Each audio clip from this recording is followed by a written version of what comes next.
नौकरी 40-50 हज़ार की नौकरी में इंटरेस्ट नहीं रहा, हमने एक झटके में उसे छोड़ दिया था।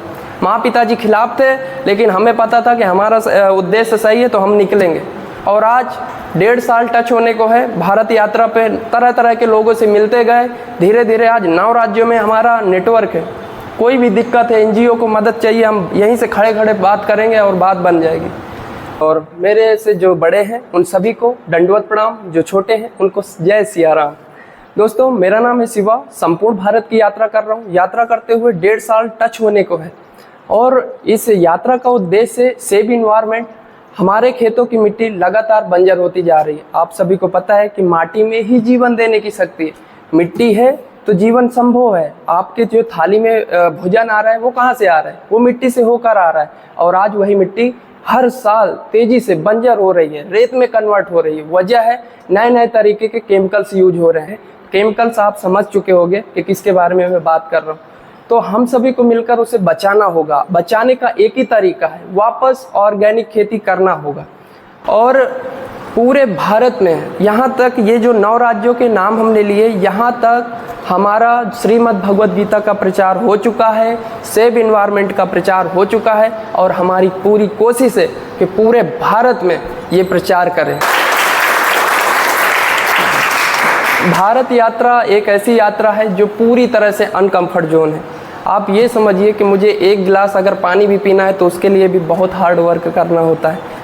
मुझे 2 वक्त का जो भोजन होता है वो मेरे लिए बहुत संघर्ष करना पड़ता है, तब जाकर वो मुझे भोजन मिल रहा होता है। तो ऐसा कुछ है इसमें। मैंने काफ़ी कुछ सीखा और अलग अलग राज्यों के इसमें सरकारों से, युवाओं से, किसानों से मिल रहे हैं। किसानों से मिलना होता है इसलिए क्योंकि उन्हें ऑर्गेनिक खेती कैसे की जाती है, देसी खाद कैसे बनाते हैं वो हम सिखाते हैं। सरकारों से मिलने का रीज़न होता है ताकि जल्द से जल्द पॉलिसी आ जाए।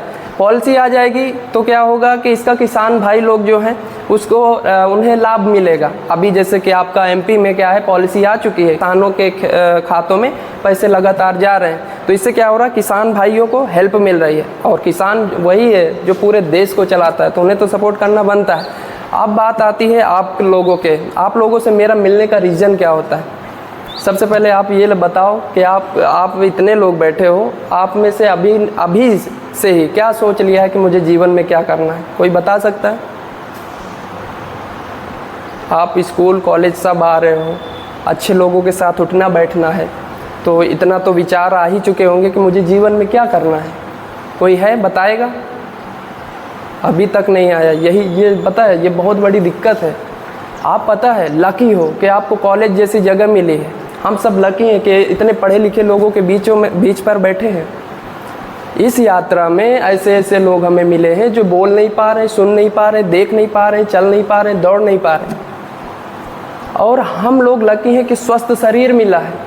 सिद्धार्थ गौतम बुद्ध जी का किसने नाम सुना है? सिद्धार्थ गौतम बुद्ध जी का नाम किसी ने सुना? सर ऐसा है? चलो कोई बात नहीं, आज ही आपको सर्च करना है कि ये कौन है। देखो समय तो आप दे ही रहे हो, तो समय एक होता है वेस्ट करना, एक होता है इन्वेस्ट करना। मतलब इन्वेस्ट मतलब खर्च किया, वेस्ट मतलब बर्बाद किया। अब ये आपके ऊपर है कि बर्बाद करना है कि खर्च करना है। खर्च करना हमें सीखना है। आज इन सभी लोगों ने, गुरुओं ने, सभी ने खर्च किया है, इन्वेस्ट किया है, तो आज यहाँ पर है। आप यहाँ से भी आगे जा सकते हो। और वो कब होगा? जब आप इन्वेस्ट करोगे, जब आप कोई सपना देखोगे। ऐसे तो जीवन आपके सामने से 70-80 साल का, 60 साल का गुजर जाएगा, पता ही नहीं चलेगा। भगवान भी आके पूछेंगे कि भाई मैंने तुझे दिया 60-70 साल का जीवन, क्या किया? तो क्या बताओगे? झाड़ू पोंछा?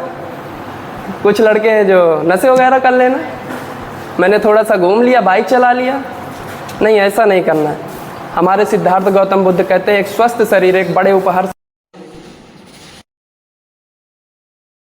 जीवन हमें जी कर जाना है, काटना नहीं है। तो इसीलिए हमने भारत यात्रा शुरू किया है। और आप लोगों से निवेदन है कि अभी से सोच लीजिए कि मुझे जीवन में करना क्या है। क्योंकि महान चाणक्य कहते हैं अगर आपके जीवन में कोई भी लक्ष्य नहीं है तो आपका जीवन व्यर्थ है जीना। केवल और केवल धरती के आप बोझ हो और कुछ नहीं। तो आप यहाँ आ रहे हो मतलब योग्यता हासिल करने के लिए, शिक्षा हासिल करने के लिए, कुछ बेहतर बनने के लिए। हमें पढ़ाई लिखाई क्यों ज़रूरी है? इसलिए ज़रूरी है ताकि हमें दुनियादारी समझ में आ जाए। लेकिन आज के लोगों का थॉट बन गया है पढ़ाई अच्छे से करना है, रट्टा अच्छे से मारना, क्योंकि मुझे नौकरी अच्छी चाहिए। नौकरी बाद में, पहले हमें इसलिए पढ़ना है ताकि हम समझदार बन सके, मार्केट में उतरे तो हमें कोई बेवकूफ़ ना बना सके। क्योंकि शिक्षा ही एक ऐसा अमूल धन है जिसे कोई चुरा नहीं सकता, छीन नहीं सकता। जब जब अंधकार आएगा तब तब ये रोशनी बन के आपके काम आएगा। समझ रहे हैं? तो बहुत ज़रूरी है।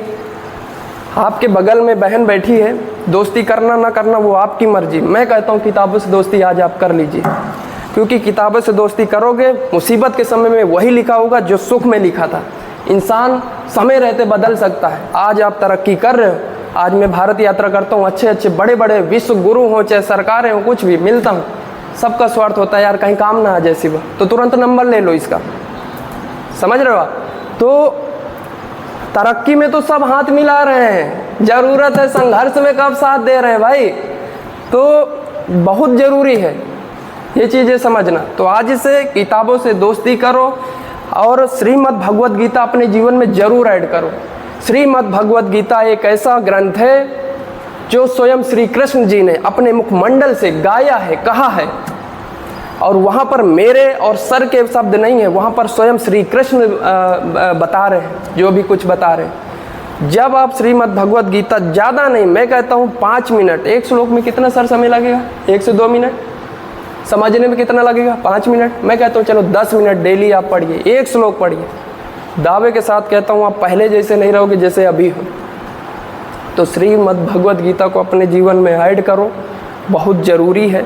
क्योंकि अभी सर हमेशा ऐसा चीज़ देख रहे हैं मार्केट में, रास्ते में, कि जो रिक्शा वाला है इसलिए निकला है ताकि मैं 500-600 कमा सकूं, लेकिन वो रास्ते में इंजेक्शन लगा रहा है, पेट्रोल जिससे गाड़ियां चलती हैं वो सूंघ रहा है, वाइटनर जिसे आप कुछ इरेज करने में यूज करते हो उसमें क्या कर रहे होते हैं? सूंघ रहे होते हैं, नशा, ड्रग्स ले रहे हैं। क्यों भाई? पता है आप सब लोग भविष्य हो, देश के भविष्य हो। अभी प्रतीक मोहिते जिसे हम मिल के आ रहे हैं, जिनके हाथ पैर सलामत नहीं है, ठीक नहीं है, उसके बाद भी उन्होंने अपने देश का नाम दुनिया में रोशन किया है। कैसे? उनको लोग बावना बोलते थे, इतने से छोटे से हैं, बच्चे की तरह दिखती है हाइट, बट आज उन्होंने देश का नाम दुनिया में रोशन कैसे किया? बॉडी बिल्डिंग करके। लोगों के ताने मिलते थे, नहीं सुनते थे। हमने कहा सर आपने ये कैसे किया? तो उन्होंने कहा शिवा भाई मेरा जो है बॉडी विकलांग थी, सोच विकलांग नहीं थी, और इसी सोच की वजह से आज मैं पूरे विश्व में देश का नाम रोशन कर पाया हूँ। अभी हाल ही में हमारी मुलाकात हुई थी सफ़ीन हसन सर से, जो कि 22 साल की उम्र में, भारत के सबसे कम उम्र में, मात्र 22 साल की उम्र में IPS बने हैं। और उनकी ज़िंदगी से हमने सीखा कि पता चला कि उस समय ये सपना देख रहे थे जिस समय उनके पास खाने तक के दिक्कतें थी, 2 वक्त का खाना उनको नसीब नहीं होता था। मतलब उनकी माँ लोगों के घरों में खाना बनाने का काम करती थी, अलग अलग घरों में काम करना या फिर शादियों में काम करना, ये सब उनका काम करना होता था ताकि घर चले। लेकिन उसी समय एक गरीब झोपड़ी में, छोटी सी झोपड़ी में एक व्यक्ति था जिनका नाम है सफ़ीन हसन सर, और उन्होंने क्या किया? सपना देखा, क्या? कि मुझे IPS बनना है। और जिस दिन, आपको जानकारी के लिए बता दें कि जिस दिन उनका एग्ज़ाम था उसी दौरान स्कूटी से जा रहे थे वाहन से, और एक्सीडेंट हो जाता है, उनका हाथ टूट जाता है। और उस दौरान एक ऑप्शन बचता है कि या तो मैं डॉक्टर के पास जाऊं, या तो मेरा एग्ज़ाम लगा है वहां पर जाऊं और पेपर दूं। उन्होंने क्या किया? डिसाइड किया कि चाहे जो हो जाए। इतना लक्ष्य से, गोल से, अपने प्यार था, सपने से, कि उन्होंने डिसाइड किया कि मैं जाऊंगा और एग्ज़ाम दूंगा। और एग्ज़ाम दिया उन्होंने। आज बहुत बताते हुए खुशी हो रही कि हमारे ही भारत के गुजरात राज्य के सफ़ीन हसन सर IPS बने, पूरे भारत में सबसे कम उम्र में। देखो मेरे सब बहन हो, भाई हो यहाँ पर मौजूद है, आप लोग देखिए, सपना देखिए, क्योंकि आप जो सोचते हो वही बन जाते हो। ये पता है ये क्या चीज़ है? ये सोच है। ये देख रहे हो, ये सोच है। किसी ने एक दिन सोचा, बना डाला। दुनिया का क्या था? वो तो कहती रही। थॉमस एडिसन का सोचा क्या? उनको तो पागल था, घोषित कर दिया। उन्होंने कहा कुछ लोगों से, विद्वान लोग थे थोड़ा बहुत, तो उनसे बोला कि मैं तो यार कांच के अंदर से रोशनी निकालूंगा। तो लोगों को जानकारी पड़ी, भाई कभी बल्ब रोशनी जैसी चीज़ देखी नहीं, तो कहा कि ये रोशनी निकालेगा, वो भी कांच से, पागल है क्या, आजू तक ऐसा कुछ हुआ है क्या। लेकिन थॉमस समझदार थे, थॉमस के माइंड में पल रहा था वो सपना, इमेजिनेशन कर पा रहे थे। फिर क्या हुआ, एक समय आया, उन्होंने बल्ब बनाकर दुनिया के जितने पढ़े लिखे लोग थे सबको गलत साबित किया, और आज वो क्या बने, एक महान साइंटिस्ट बने, जिनका नाम थॉमस, नाम सुना है किसी ने। ये जो रोशनी का है, बल्ब जलता है, ये सब उन्हीं का खोज है। ये जो आप मीटर देखते हो लाइट वाला, ये सब उन्हीं की खोजें हैं, मेहनत है। तो आप लोग जहाँ तक सोच सकते हो वहाँ तक पहुँच सकते हो। तो जीवन में उद्देश्य होना जरूरी है। फिर उद्देश्य देखने के बाद उसको सोचते नहीं रहना, क्योंकि आज के लोग सोचते भी बहुत ज़्यादा है। उसको पूरा करने के लिए हद पार मेहनत करनी है। जिस प्रकार हमने देखा था सपना कि अपने देश के लिए हम काम करेंगे, हमें नौकरी 40-50 हज़ार की नौकरी में इंटरेस्ट नहीं रहा, हमने एक झटके में उसे छोड़ दिया था। माँ पिताजी खिलाफ थे, लेकिन हमें पता था कि हमारा उद्देश्य सही है तो हम निकलेंगे। और आज 1.5 साल टच होने को है, भारत यात्रा पे तरह तरह के लोगों से मिलते गए, धीरे धीरे आज 9 राज्यों में हमारा नेटवर्क है। कोई भी दिक्कत है, NGO को मदद चाहिए, हम यहीं से खड़े खड़े बात करेंगे और बात बन जाएगी। तो मतलब कि सोचते ही नहीं रहना, सपने की तरफ आगे बढ़ते जाना है। उसके लिए अध्ययन की ज़रूरत पड़े तो कर लेना, उसके लिए जो व्यक्ति वो काम कर रहा है उसके पास जाना, ज्ञान लेना, सीखने का भाव तो कभी ना घटाना। क्योंकि सीखने का एक ये ऐसी यात्रा है, सीखने की यात्रा कभी ख़त्म ही नहीं होती। जब तक आप हो, जब तक ये यात्रा चलती रहेगी, तो सीखने का यात्रा हमेशा चालू रखना। और मैं बता दूं, ज्ञान का बहुत बड़ा ज्ञानी नहीं हूँ, लेकिन हाँ ज्ञान का बहुत बड़ा प्रेमी हूँ। तो ज्ञान का प्रेमी आप सभी लोग बनने के लिए तैयार हो? तैयार हो? हमारे बड़े भाई हैं, बैंक में काम कर रहे हैं आजकल, और उनसे मैं एक बात सीखता हूँ। आज जो भी कुछ कर रहा हूँ ये सब उन्हीं का विचार है, क्योंकि UPSC की तैयारी कर रहे थे वो, तो उन्हीं से नई नई किताबें होती थी तो वो सब हम भी पढ़ा करते थे, वहीं से विचार हमारे बढ़ने लगे। आज जो भी कुछ आप सर देख रहे हो ये सब महान पुरुषों के पदचिन्हों पर चलने का प्रयास है। तो उनसे हमने सीखा, वो हर एक जन्मदिन में छोटे से, ना तो माता पिता ने बताया ना किसी ने, पता नहीं वो क्या सोच के हर साल अपने जन्मदिन पर एक पेड़ जरूर लगाते हैं। एक पेड़ जरूर लगाना, चाहे कुछ भी हो जाए। तो आप लोगों से भी निवेदन है हाथ जोड़ के कि जब भी आपका जन्मदिन हो तो एक पौधा तो जरूर लगाएं। एक दिन आएगा कि 1, 2, 3, 4 जितने साल जियोगे उतने टाइम में इतने ही वृक्ष लग जाएंगे, आपके पौधे लग जाएंगे। तो ये एक बहुत अच्छा रहेगा हमारे धरती माता के लिए, क्योंकि बहुत ज़रूरी है सब। यहाँ तो मैंने देखा, इतना खुश हुआ, मैंने गुरुजी से यही बात बताया कि आपका गांव तो बड़ा अच्छा है, बिकॉज यहाँ पर हरियाली दिख रही है। यहाँ पर लग रहा है कि बारिश हुई तो देखो कितना हरा भरा दिख रहा है। आज हम शहर में चले जाएं, बड़े बड़े राज्यों में बड़ी बड़ी बिल्डिंगें, कंपनियाँ तो चल रही, लेकिन हो क्या रहा है, वहाँ पर पॉल्यूशन है, ऑक्सीजन पैसों में बिकने लगी है। तो ये दिक्कतें ना आए, तो इसलिए थोड़ा थोड़ा आज ही संकल्प लेंगे कि आप सभी लोग मतलब जब भी जन्मदिन हो या शुभ अवसर हो, बहुत से लोगों को वीडियो अगर जो लोग देख रहे हैं, एनिवर्सरी हो या कोई भी शुभ कार्य हो, तो आप एक पेड़ जरूर लगाएं अपने माता के नाम, क्योंकि ये हमारी मातृभूमि है, ये है तो जीवन संभव है ना। देश को तो हम कितना कुछ हमने इस अपने देश से लिया, बहुत कुछ लिया, लेकिन इसको हम दे के क्या जा रहे हैं ये सोचना पड़ेगा। जिस प्रकार ये कॉलेज स्कूल देखो आज बना है, तो इसका हम लाभ उठा पा रहे हैं कि नहीं? आवाज़ ही नहीं आई मुझे। उठा पा रहे हो ना? इसी प्रकार ये बहुत ज़रूरी है। इस जैसे कि हम अभी स्वेप सॉइल के लिए काम कर रहे हैं, मिट्टी बचाओ के लिए, अगर हम मिट्टी बचाने में सक्षम रहे तो आने वाली जनरेशन इसका लाभ ले पाएगी। जैसे अभी हम कुर्सी में बैठे थे, देखा आपने, मैंने उस कुर्सी को नहीं बनाया है, ना तो मैंने उस कुर्सी को ख़रीद कर लाया, ना तो पैसा यूज किया, लेकिन उसका लाभ ले पा रहा था, मैं आराम से बैठ पा रहा था। इसी प्रकार जैसे ये खेतों की माटी बचेगी तो इसका आने वाली जनरेशन लाभ ले पाएगी।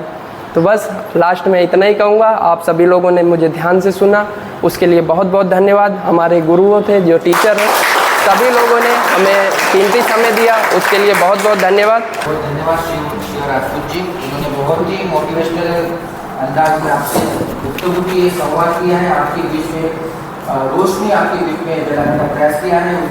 आदरणीय श्री राजपूत जी का महाविद्यालय की तरफ से बहुत बहुत धन्यवाद, आभार आपका। आपने बहुत ही सरल भाषा में हमारे छात्रों के साथ संवाद किया है, इसलिए आपका बहुत बहुत धन्यवाद सर। हम महाविद्यालयीन स्टाफ और समस्त बच्चे, आपको सबसे पहले तो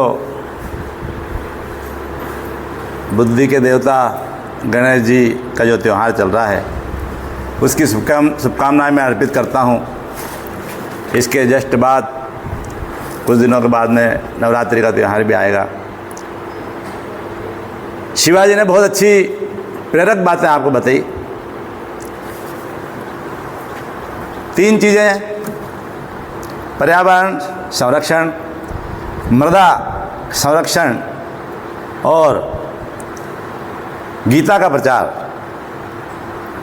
और यही हमारे धर्म और संस्कृति के आधार स्तंभ हैं। चौथी चीज़ आपके लिए संक्षेप में कही कि हमारा लक्ष्य जीवन में क्या होना चाहिए।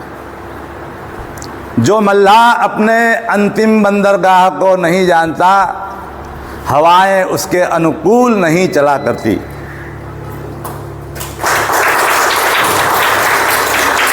यदि हम यदि जीवन का लक्ष्य बनाएंगे तो प्रभु भी हमारा साथ देंगे, परंतु उस लक्ष्य पे हमको अडिग होना पड़ेगा। एक 20-22 साल का लड़का जिसको अपने घर रहना चाहिए, वो भी अपनी जन्मभूमि को छोड़कर यहाँ पे देश भ्रमण कर रहा है। वो भी किसी व्यसन में पड़ सकता था, किसी भी गलत रास्ते पे जा सकता था और कहीं भी अपने दोस्तों में दोस्ती करके आसपास घूम सकता था, फिल्में देख सकता था, मोबाइल चला सकता था घंटों। परंतु नहीं, उनने सोचा कि क्यों ना हमारी नई भावी पीढ़ी को एक अच्छे मार्ग पे ले जाया जाए, हमारे समाज को, हमारे धर्म को, हमारे सनातनी धर्म को एक अच्छे मार्ग पे ले जाया जाए। और इस उद्देश्य को लेकर भाई हमारे शिवाजी निकले हैं। इनसे भी हमको प्रेरणा लेना चाहिए।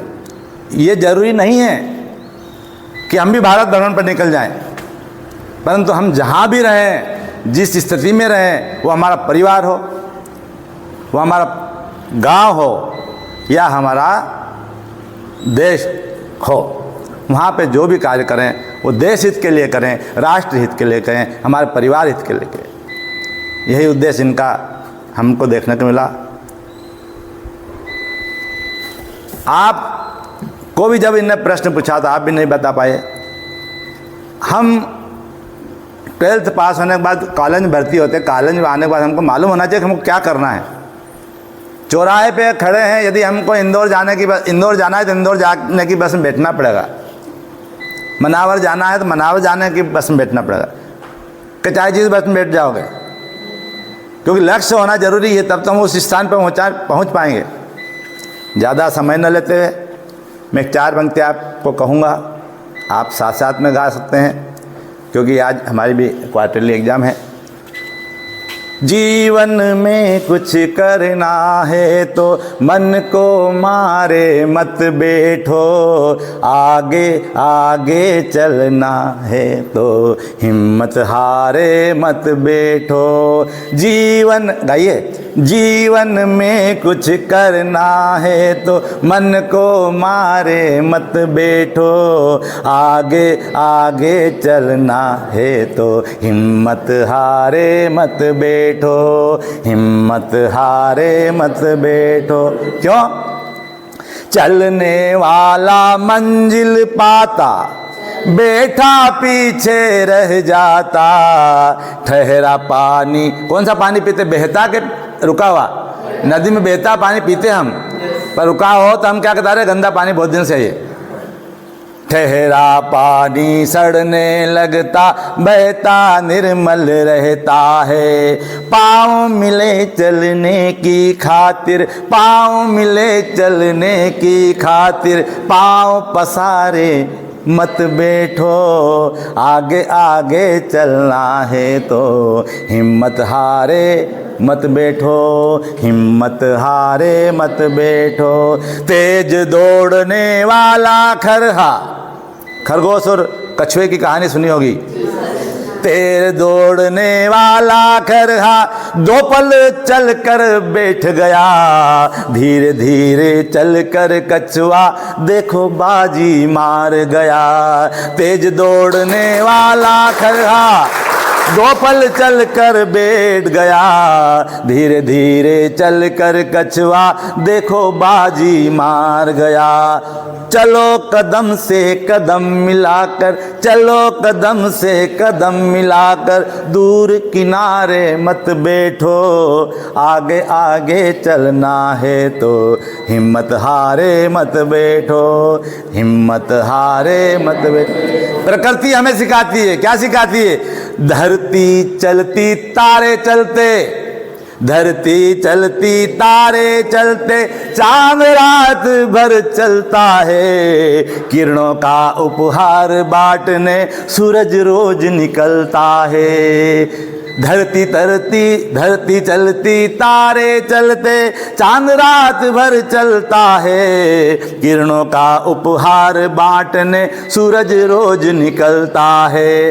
हवा चले महक बिखरे, हवा चले महके बिखरे, तुम भी प्यारे बन महको, आगे आगे चलना है तो हिम्मत हारे मत बैठो, हिम्मत हारे मत बैठो। जीवन में कुछ करना है तो मन को मारे मत बैठो, आगे आगे चलना है तो हिम्मत हारे मत बैठो, हिम्मत हारे मत बैठो, हिम्मत हारे मत बैठो, हिम्मत हारे मत बैठो। क्या बात है, धन्यवाद धन्यवाद। देशभक्ति की ज्वाला आपके बीच में उन्होंने भड़काई है, उसके लिए सर का भी बहुत बहुत धन्यवाद सर। मैं तीसरे संदर्भ में हमारे श्री गोपाल जी भारद्वाज सर, ये भी हमारे भागवत गीता प्रचार प्रसार से जुड़े हुए हैं। मैं उनको भी चाहूँगा कि वो भी हमारी युवा पीढ़ी के कुछ, आजकल ऐसा कहा जाता है कि युवा पीढ़ी भटक गई है, और जो हमारी प्राचीन संस्कृति है, सनातन धर्म है ना, इसके कुछ तो थोड़ा कुछ बीच में वो भी आध्यात्मिक एक स्पिरिचुअल एज अ साइंटिफिक रूप से है ना, वैज्ञानिक रूप से स्पिरिचुअल भावना मन में होनी चाहिए, जिससे हमारा मानसिक, शारीरिक, बौद्धिक विकास हो सके। तो मैं भारद्वाज जी से आमंत्रित करूंगा कि वो भी आए और आपके भी। हमारे भाई साहब शिवा भाई ने बताया कि अपने जन्मदिन के अवसर पे जो हमारे हरित संवर्धन के अंतर्गत एक पौधा लगाना चाहिए, वृक्ष लगाना चाहिए, जरूर लगाना चाहिए। इससे देखिए, जिस विद्यालय में हम पढ़ रहे हैं उस विद्यालय में आकर के आपके जन्मदिन के अवसर पे यहाँ लगाना चाहिए।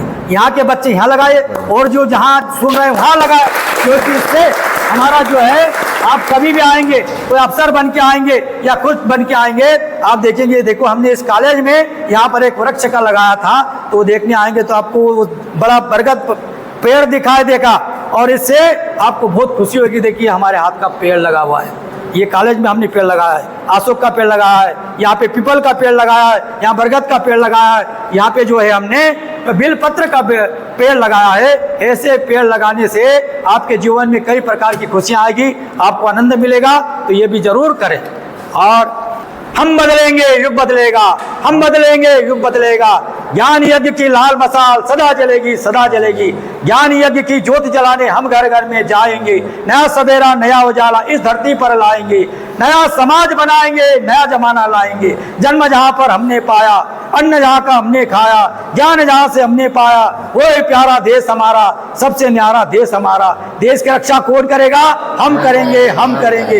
युग निर्माण कैसे होगा? व्यक्ति के निर्माण से। माँ का मस्तक ऊंचा होगा त्याग और बलिदान से। नित्य सूर्य का ध्यान करेंगे, अपनी प्रतिभा प्रखर करेंगे। मानव मात एक समान, नर और नारी एक समान, जाति वन सब एक समान। धर्म की जय हो, अधर्म का नाश हो, प्राणियों में सद्भावना हो, विश्व का कल्याण हो। हमारी युग निर्माण योजना सफल हो, सफल हो, सफल हो। हमारा युग निर्माण संकल्प पूर्ण हो, पूर्ण हो, पूर्ण हो। जय कॉलेज की जय हो, सभी गुरु की जय हो, सरस्वती माता की जय हो।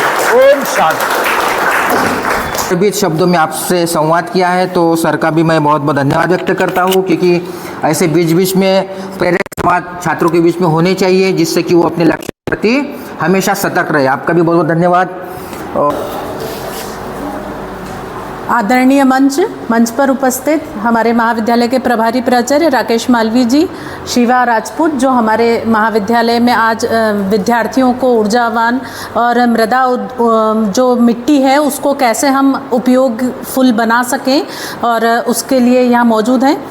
आदरणीय भारद्वाज जी, मेरे सभी साथी श्वेता, जमुना, माटे जी, रंडा सर, सभी लोगों को मैं और मेरे प्यारे विद्यार्थी, बहुत सारे लोगों ने बहुत सारी चीज़ें बोल दी हैं, लेकिन एक चीज़ आप सब लोग अपने जीवन में उतार लेना। जो अभी तक एक शिवा ने एक सवाल किया था कि आप लोगों का लक्ष्य निर्धारित है या नहीं है। मुझे उम्मीद थी 2 या 1-2 बच्चे तो कम से कम हाथ खड़ा करके बोलेंगे कि हमें क्या करना है और क्या बनना है। आज से एक चीज़ सिर्फ ये नहीं करना है हम लोगों को कि सिर्फ हम घर से निकल आए, हॉस्टल से निकल आए, कॉलेज आ रहे हैं, किताब एक लेके लेक्चर अटेंड किया है, नहीं किया है, घर चले गए वापस। सिर्फ पढ़ना ही नहीं है। आज से सारे टीचरों की ये जिम्मेदारी भी रहेगी कि आप लोगों से बार बार ये पूछा जाए कि आप लोगों का लक्ष्य क्या है। ठीक है, राकेश मालवीय सर ने कहा कि हमें आँख, मछली की आँख नहीं, अब उसकी रेटिना में झांकना है। तो रेटिना तक कैसे पहुँचेंगे? जब तक बहुत अच्छी हमारी सोच वो परिपक्व नहीं होगी तब तक हम रेटिना तक नहीं पहुँच पाएंगे। तो उम्मीद करती हूँ हमारे महाविद्यालय के विद्यार्थी जितने भी हैं वो रेटिना तक उस तक पहुँचे और हम सभी लोगों का भी बहुत प्रयास रहेगा इस तक पहुँचने में। धन्यवाद।